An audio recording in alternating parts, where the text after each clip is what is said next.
लगातार रुझान बदल रहे हैं। भारतीय जनता पार्टी प्लस यानी शिंदे और बीजेपी 32 सीटों पर आगे, 21 सीटों पर शिवसेना, यूबीटी और एनसीपी, एसपी, एमएनएस 21 सीटों पर आगे, 3 सीटों पर कांग्रेस आगे। कोल्हापुर के रुझानों में भारतीय जनता पार्टी से आगे निकल गई है कांग्रेस। वहां पर बीजेपी बनाम कांग्रेस की लड़ाई। कोल्हापुर के रुझानों में बीजेपी से कांग्रेस आगे निकलती हुई।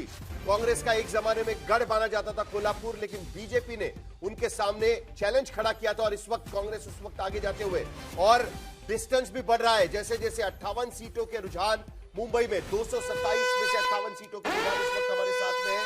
32 सीटों पर मुंबई बीएमसी में भारतीय जनता पार्टी को तेज बढ़त, 32 सीटों पर आगे, 21 सीटों पर शिवसेना, यूबीटी, एमएनएस 21 सीटों पर आगे और कांग्रेस प्लस 3 सीटों पर आगे। कांग्रेस और वंचित बहुजन आघाड़ी, प्रकाश अंबेडकर की पार्टी 3 सीटों पर इस वक्त आगे चल रही है। लेकिन कुल मिलाकर बीजेपी ने पुणे और नागपुर के भीतर निर्णायक लड़त बना ली है।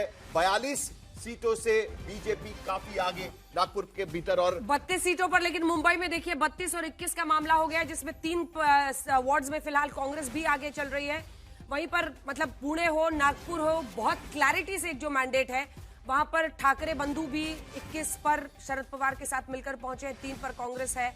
इधर 32 पर फिलहाल रुझानों के मुताबिक देवेंद्र फडणवीस और शिंदे आगे चल रहे हैं। कुल मिलाकर सभी कॉर्पोरेशंस में अगर आप देखिए तो बीजेपी को क्लियर एज शुरुआती दौर में कोल्हापुर में बीजेपी 15 सीटों पर तो कांग्रेस 17 सीटों पर आगे चल रही है। शुक्ला जी, जल्दी से एक रिएक्शन आपसे।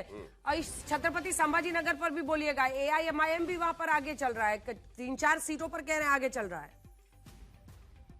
छत्रपति संभाजी नगर में भी शिवसेना भारतीय जनता पार्टी जो है बाद में एक हो जाएगी और वहां भी हमारा महापौर बन जाएगा।